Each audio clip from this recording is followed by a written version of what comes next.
दोस्तों, अगर आप मिडिल क्लास फैमिली से हो तो ये दो चीजें आपने जरूर सुनी होंगी। पहला, LIC यानी life insurance corporation of India की कोई स्कीम ले लो, फ्यूचर सेफ रहेगा। और SIP यानी कि सिस्टमेटिक इन्वेस्टमेंट प्लान शुरू कर दो, कंपाउंडिंग से करोड़ों बन जाएगा।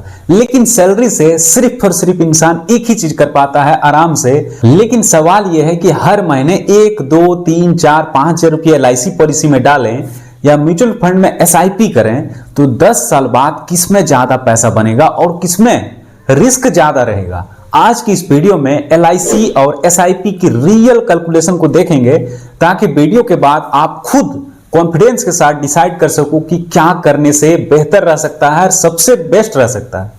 तो इसलिए इस वीडियो को बीच में स्किप मत करना, वरना आधा सच सुन करके अब फैसला गलत ले सकते हो। तो वीडियो को लाइक और चैनल को सब्सक्राइब कर लीजिएगा, क्योंकि यहां हम सिंपल हिंदी में पर्सनल फाइनेंस और इंश्योरेंस, म्यूचुअल फंड की बातें करते रहते हैं, ताकि हर मिडिल क्लास फैमिली अपने पैसों के साथ स्मार्ट डिसीजन ले सके।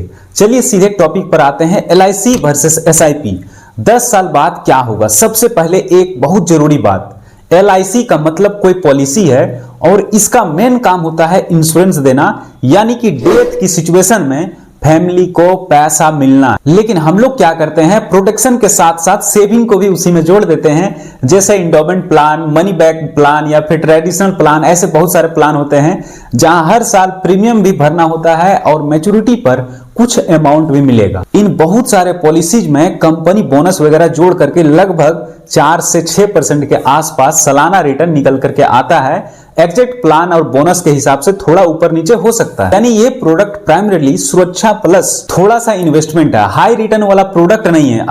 अब SIP को समझते हैं। SIP यानी सिस्टमैटिक इन्वेस्टमेंट प्लान, जहां आप हर महीने फिक्स्ड अमाउंट, मान लो कि 3,000 रुपया, 1,000 रुपया, 2,000 रुपया, जो भी हो सकता है, 500 से ऊपर आप 5,000 रुपये म्यूचुअल फंड में अगर इन्वेस्ट करते हैं, खासकर इक्विटी म्यूचुअल फंड्स में, तो SIP खुद प्रोडक्ट नहीं है। एक तरह से ये इन्वेस्टिंग का तरीका है जो लॉन्ग टर्म हिस्ट्री में देखे जाने पर अच्छे इक्विटी म्यूचुअल फंड्स ने लगभग 10 से 12%, 14%, 15-20% का एवरेज सालाना रिटर्न दिया है कोई ने।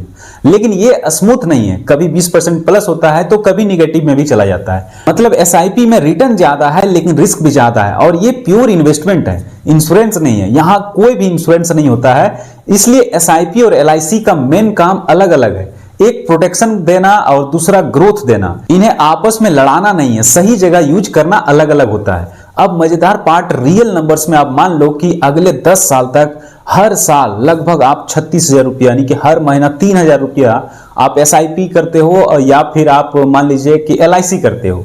तो मान लीजिए आप LIC करते हो 10 सालों तक, ट्रेडिशनल LIC कोई भी टाइप का ले लेते हैं, जिसमें डेथ कवर भी है और साथ ही साथ मैच्योरिटी पर 10 साल में आपका टोटल प्रीमियम 3,60,000 रुपया जमा होगा कि 36 हजार करके सालाना।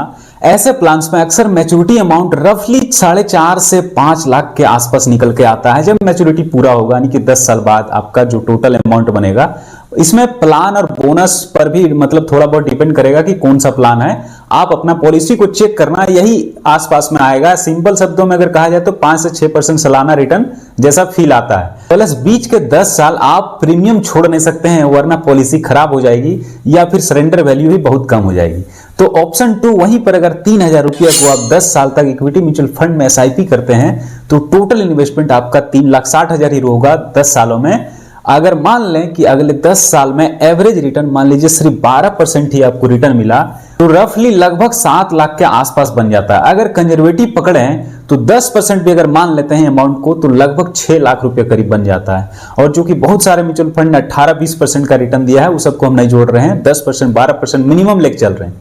यानी सेम 3,000 रुपया, सेम 10 साल, लेकिन LIC टाइप पॉलिसी कहां 4.5 से 5 लाख के आसपास दे रही थी, और यहां इक्विटी SIP में 5.5 से 7 लाख के रेंज में दिख रहा है। हो सकता है कि इसमें थोड़ा बहुत अमाउंट फर्क पड़ सकता है, क्योंकि LIC पॉलिसी में प्रीमियम का बड़ा हिस्सा इंश्योरेंस कंपनी और गारंटी कॉस्ट में चला जाता है, इन्वेस्टमेंट वाला हिस्सा छोटा होता है। अब यहाँ बहुत इंपॉर्टेंट सवाल आता है कि तो क्या करना चाहिए, LIC बेकार है या सब बंद कर दें, SIP शुरू कर दें? तो ऐसा बिल्कुल नहीं करना है। LIC या कोई भी टर्म इंश्योरेंस का पॉलिसी आपके फैमिली की प्रोटेक्शन के लिए जरूरी है। गलती कहां होती है, हम प्रोटेक्शन के लिए भी महंगी इंडोमेंट प्लान ले लेते हैं, मनी बैक पॉलिसी ले लेते हैं, जिसमें सम एश्योर्ड कम होता है और प्रीमियम ज्यादा होता है, रिटर्न भी कम हो जाता है। सही तरीका क्या है, तो पहले प्योर टर्म इंश्योरेंस लो। मान लो कि आप 50 लाख या फिर 1 करोड़ का टर्म प्लान ले रहे हो जहां साल का प्रीमियम सिर्फ 8 से 12 हजार के आसपास आता है, मतलब कि महीने में 500 से 1000 रुपया आपको डालना होगा। एज हेल्थ पर भी डिपेंड करता है कि आपका एज कितना है। इससे फैमिली को स्ट्रॉन्ग सुरक्षा मिल जाती है। उसके बाद जो पैसा बच रहा है वो एसआईपी में इन्वेस्ट करो। इस मॉडल को कहते हैं by term invest the rest. अब एक एग्जांपल लेते हैं। मान लो किसी ने ट्रेडिशनल पॉलिसी की है यानी कि एलआईसी की है, उसमें साल का वो 60,000 रुपया जमा कर रहा है प्रीमियम, तो 20 साल के लिए बांध दिया गया है कि टोटल इन्वेस्टमेंट आपको 10 लाख रुपया मैच्योरिटी पर उसे रफली 20 से 23 लाख रुपया होगा, यानी कि इन्वेस्टमेंट 10 लाख रुपया हो रहा है और मैच्योरिटी टाइम में 20 से 23 लाख मिलेगा, यानी कि सीधा 5 से 6% के आसपास रिटर्न। वही अगर 60,000 साल का टर्म इंश्योरेंस प्रीमियम लिया जाए तो 20,000 जाएगा टर्म इंश्योरेंस में और बाकी 40,000 रुपया इक्विटी म्यूचुअल फंड में एसआईपी के रूप में जमा किया जाए तो 20 साल में 8 लाख इन्वेस्टमेंट होंगे और अगर 12% के आसपास रिटर्न मिलता है तो 30 से 33 लाख के आसपास बन सकता है उसका पैसा। यानी प्रोटेक्शन भी 50 से 1 करोड़ के बीच के आएगा और साथ ही साथ अच्छा खासा एसआईपी से भी पैसा बन जाएगा। इसलिए प्योर इंश्योरेंस और प्योर इन्वेस्टमेंट को अलग अलग करके लेना ज्यादा समझदारी है। अब रिस्क वाला पॉइंट समझते हैं, क्योंकि बहुत सारे लोग कहते हैं एलआईसी सेफ है, एसआईपी रिस्की है, लेकिन एलआईसी के ट्रेडिशनल पॉलिसी में रिटर्न लो है लेकिन गारंटीड स्ट्रक्चर प्लस बोनस के कारण फ्लक्चुएशन नहीं दिखते हैं। इसलिए मेंटली कंफर्ट तो फील होता है, लेकिन इन्फ्लेशन के कारण से 6 से 7% जो इन्फ्लेशन ही चलता है और आपका पॉलिसी रिटर्न देगा 5 से 6%, तो रियल टर्म में आप बेयरली बचा नहीं पाएंगे और रिच नहीं बन पाएंगे। दूसरी तरफ वही पैसा को एसआईपी में शॉर्ट टर्म में अप डाउन तो ज्यादा दिखेगा आपका इन्वेस्टमेंट पर, यानी मार्केट गिरता है उठता है, पोर्टफोलियो थोड़ा लाल भी दिखेगा, लेकिन टाइम होरिजन 10 से 15 साल अगर रखते हैं, सही फंड्स में रखते हैं, डाइवर्सिफाइड करके एसआईपी करते हैं तो इन्फ्लेशन से ऊपर रियल ग्रोथ मिलने की संभावना बहुत ज्यादा हो जाती है। रिस्क को मैनेज करने का तरीका है कि लॉन्ग टर्म होरिजन आपका पास है तो फिर आप रेगुलर एसआईपी या सही एसेट एलोकेशन को चूज कर सकते हैं। इमरजेंसी फंड अलग से रखना होगा। अगर एलआईसी वर्सेस एसआईपी का कंफ्यूजन आज थोड़ा भी क्लियर हुआ हो तो आपको ये 10 साल वाली रियल कैलकुलेशन समझ में आई हो तो इस वीडियो को लाइक और चैनल को सब्सक्राइब जरूर कीजिएगा और अपने फैमिली मेंबर के पास जरूर शेयर कीजिएगा ताकि उसे भी समझ में आए कि एलआईसी सिर्फ एलआईसी नहीं करना चाहिए, एलआईसी के साथ साथ एसआईपी भी करना चाहिए।